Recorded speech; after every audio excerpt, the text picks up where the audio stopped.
আপনি যদি এই ছবিটা দেখেন আপনারা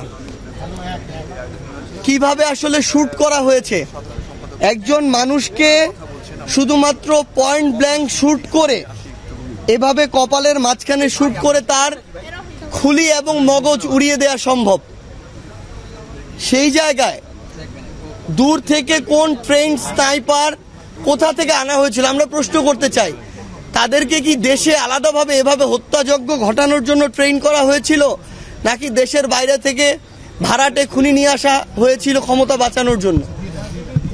আমাদের এই প্রশ্নগুলো আমাদের ইশরাতের পক্ষ থেকে, আমাদের আব্দুল্লাহর পক্ষ থেকে, সামিউলের পক্ষ থেকে, বীর শহীদদের সন্তানদের পক্ষ থেকে আমরা যখন এখনো বিভাগগুলোতে যাই, বিভিন্ন বিভাগে, আমরা এর আগে ঢাকায় গিয়েছি, সিলেটে গিয়েছি, রংপুরে গিয়েছি, আজকে বরিশালে এসেছি, আমরা আসলে সকল শহীদ পরিবারের সাথে কথা বলতে পারি না।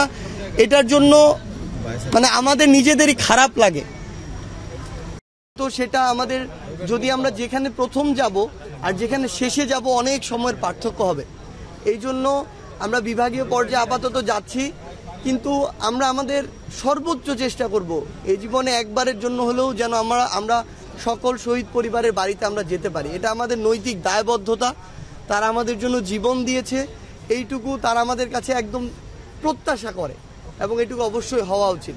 আর আপনাদেরকে শুধু একটা জিনিস অনুরোধ করি, আপনারা যারা এখানে বরিশালে বিভিন্ন সংবাদ মিডিয়ার দায়িত্বে রয়েছেন, আপনারা বরিশালের যারা আমাদের শহীদ পরিবার রয়েছেন, আহত যোদ্ধারা রয়েছেন, দয়া করে আপনারা তাদের পরিবারে একদিনের জন্য হলেও গিয়ে তাদের গল্পগুলো শুনবেন।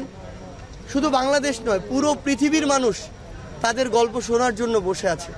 একটা গল্প প্রকাশিত হয়েছে, আপনারা দেখেছেন, পুরো পৃথিবীর মানুষ কিভাবে মর্মাহত এবং সমব্যথী হয়েছে এই একটি গল্প। সকলের গল্পগুলো সামনে আসা প্রয়োজন। খুনি হাসিনা কি করেছে এই চিত্রগুলো সামনে আসা প্রয়োজন। গর্ভে 6 মাস, তখন আমাদের শহীদ ভাই, বীর শহীদ তাকে খুনি হাসিনার নির্দেশে খুন করা হয়েছে। আমার এই বীর শহীদ আলামিন রনি ভাইয়ের সন্তান রোজা যে পৃথিবীতে আসার পরে যেই মানুষটির কোলে তিনি আশ্রয় নিতেন, যেই মানুষটি বাবা বাবা বলে তাকে কোলে নেওয়ার কথা ছিল, সেই মানুষটি আর নেই। সেই মানুষটিকে খুনি হাসিনার নির্দেশে খুন করা হয়েছে।